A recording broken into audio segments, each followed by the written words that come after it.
Welcome to Legacy Cast, your source for hearing from top influencers, industry experts, and successful business owners who are telling their unique story about life, values, goals, business strategies, and the various causes they are so passionate about.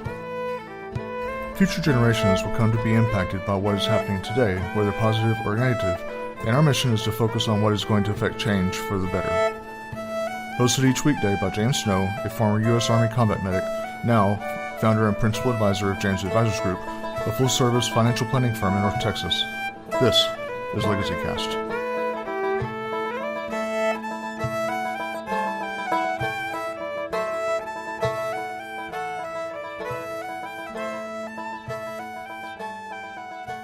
Welcome, Legacy Cast listeners. This is your host, James Snow, coming to you again from our happy little Legacy Cast bunker here in Texas. Enjoying the summer heat immensely.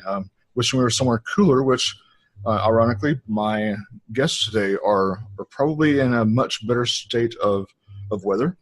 They're coming to us from the state of California, Erik and Rebecca Casarez. I probably butchered his last name just now. But Erik, Rebecca, welcome to the program today.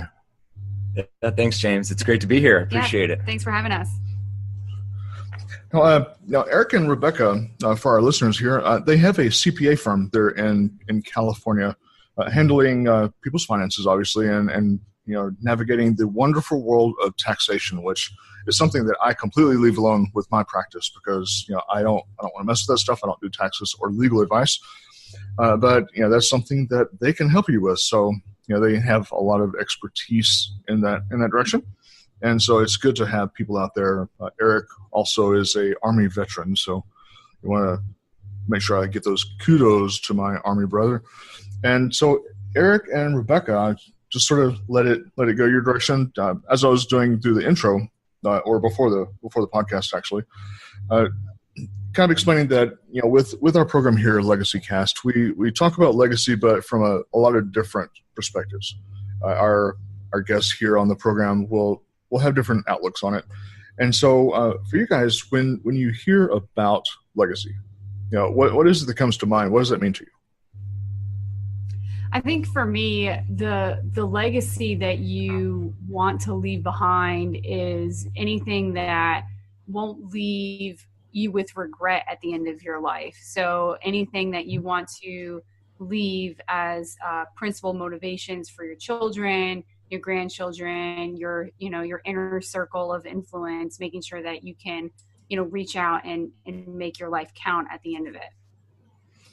Yeah. And when I think of legacy, I think of something that, lives on after you're gone, or, in this case, that lives on in your business after you're no longer in your business.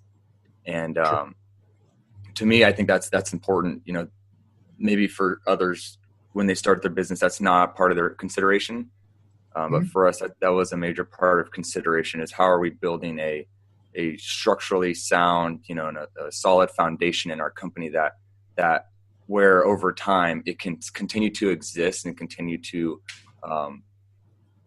be an asset, right, in this space, long after we've left the company. Mm-hmm. Sure. And I'm glad that you mentioned that, Erik, because that's one of the areas that so many, it seems, perhaps business owners, especially the entrepreneurs, we get so gung-ho and ready to start a business. We're excited. We have this great idea that's going to change the world. We jump into business, but we haven't thought about that stuff. We haven't thought about what are we going to do to make sure it lasts on, or what are we going to do if, and, fill in the blank. And so that then becomes, a stumbling block for business owners and perhaps even for some of the people listening today. And so I'm glad that you mentioned that piece of it, that you're looking at it as it's not only while you had the business, but also when you pass that business to somebody else, so that it's strong enough to last on. Yeah, absolutely. So when you're thinking about your business for both of you guys, how do you figure in your legacy, mindset, your legacy mindset into your business? When you're making business decisions, does that come into play as far as, this is going to impact us 5 years, 10 years, 20 years from now? Yeah, absolutely. We're big believers in sort of the long-term picture, right? The long game. And one thing I like to look back on is the founder of Patagonia. And there's a great episode in another podcast called How I Built This. And he kind of goes through the history of how he started his company and why he started his company. And I look back at that a lot, because he was the guy that said, I want to have a company that lasts 100 years. And instead of making a ton of profit in the beginning, his focus was on having this unique quality about his product to where he will outlast his competitors because of the high quality. Mm-hmm. And now, I think we all know what Patagonia is, and they are a quality product, and they are doing great. And there's other parts of his company that makes it such a desirable business to be a part of. And that's something that we looked at when we were starting our company is, do we want to be, a hit it and quit it kind of company, right? Like, get in the space, grow as fast as we can and see what happens? Or do we want to build an actual quality product that over time will be like a Patagonia in their space? Yeah, absolutely. And the thing is, you can treat business like an object, but I think that without seeming kind of weird, we're creating a living, breathing thing that, like we talked about earlier, is going to continue on without us. And it takes a lot of intentionality to breathe life into this. So for us, Eric's got kind of a motto that he lives by, which is on human level, basically making sure that everything he does is reaching that human level with all the people in his influence. And mine is on purpose, making sure that with every step we move forward, it's with intentionality and everything is for a reason. We're not just willy-nilly trying to throw something together as quickly as possible. It's looking down the road 5-10 years and saying, how are employees going to benefit? How are we going to benefit? How are clients going to benefit? The local community. So it is very much on purpose. Yeah, and I love what both of you have said, because both of those concepts and philosophies are certainly something that I am in tune with. Making sure that we certainly do everything, like Eric's mantra is on the human level, person by person. Each thing is going to be very unique per person that we're dealing with, and nothing can be cookie cutter if it's going to be lasting. And so everything is done, to help, what those needs are. And then what yours also, Rebecca, that we're able to just create something that really does have that purpose and intentionality, the deliberate plan that's put into place, because all of those things are necessary and very important. Absolutely.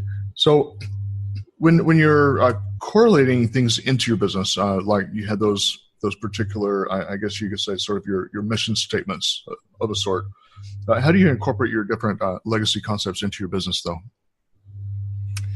So when we thought about starting this company in the beginning, it was, okay, CPA firm, accounting, taxes, those kind of things. This is not a new thing, right? We're coming into a saturated market. And so A, why are we starting a company in a saturated market? And then B, what's the purpose of that? And, so the why is based on our experiences. I owned a business before. She worked in public accounting, and we saw these kind of, we saw how businesses and business owners or startups and startup founders, we felt like they weren't getting services from this industry the way they should be getting them. And the accounting industry is a very much 100-year-old industry where the companies still operate the same way. They've been doing the same things. They've been offering the same services for the last 100 years. Nothing has really changed. It's a very traditional service, and it's kind of expected that way. And it's sort of one of those things where if you start a business, it's like, well, I have to go and pay this person because that's just the way it is. I have to do my taxes. That's just the way it is. And in all reality, for the partners or the firm owners, why change it? Because it's not broken. The accounting industry is the highest profit margin industry in the entire country year after year. So it makes money. So really, to a lot of these companies and firms out there, why would they change and innovate? Because they're doing well. And so for us, we looked at it from a different point of view of, we want to innovate and change this industry, because even though the firms are doing well, the clients can be doing better. the clients can be getting a better service so that they can succeed and their companies can be more successful. Because we felt like at this moment, the way these services are being offered wasn't necessarily geared towards the success of the client. It was more geared towards the success of the firms and the firm partners. Right. And that's something also that I see in my side of the equation from the financial planning side of it, is that there's for the listeners here, there's kind of two worlds. You have the fiduciaries and the non-fiduciaries in the world, and effectively what that means is the fiduciary is doing something in your best interest, the non-fiduciary is doing it in their own best interest. So it's are you doing it for the client or are you doing it for the business? And it's the same in my world, that there's so many, and perhaps even has given a bad flavor, to some people that they don't want to go to someone in the financial sectors because maybe they're a crook, or are they really just going to take their money and not give them the return that they're wanting, and not really get what they're expecting. And I love that you're wanting to create something different, because that's very important. It's important that there are people that are out there doing what you're doing and offering a service that it's really built around the person that's walking through the door, not the person that's sitting behind the desk. It's about the person's needs and putting their needs first. And I just love that, because what that also means is you're also putting the financial aspect first for the client and not for yourself.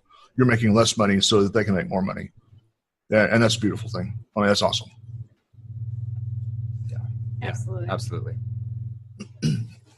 So if you're thinking about your business and its future from like the CEO standpoint for a moment, what are the things that sort of bother you about your particular industry that you're in, maybe even keeping you up at night, as it were? Or are there some things that sort of keep you tossing and turning? I don't know about tossing and turning, but I think there's two things that are, if you could say, kind of our competitor mindsets, if you will. Mm-hmm. And those two things are, you have the automated, techie side of our industry, right? It's how do we take your job or your expertise and automate it and make it AI or a software that's very high volume, very cheap, and that can do the job of all these industry professionals. So there's that. And then you have just the old school, right? The old school traditional giants who, they have large marketing budgets and they have large track records, long history, well-known, known brands. And people are just going to do what they tell them because of those reasons, right? They're well-known. And so for us, it's interesting because you look at both these cases, we're here in San Francisco. And so obviously, we see a lot of the tech stuff, right? And everybody wants things automated. And what's really interesting is when people go that route, they really lose that expertise, that advisor. They really lose that quality. The second a founder goes into a boardroom and the board of directors want answers, your automated, high-speed techie software isn't going to spit out those answers because it's just that, right?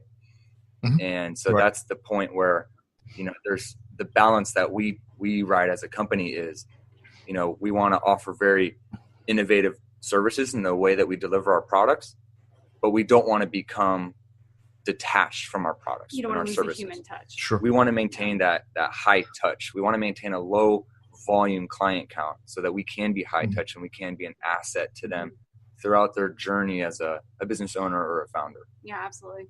And the other side of that is on the employee side, that really, it keeps me up at night a little bit. I mean, I don't think either of us have problems sleeping, but it's the fact that in the industry, a lot of technicians, accounting technicians are overworked, underpaid, undervalued, undertrained, because it's such a dog-eat-dog world. So you'll come in undergrad as an intern somewhere, and you'll have very little training to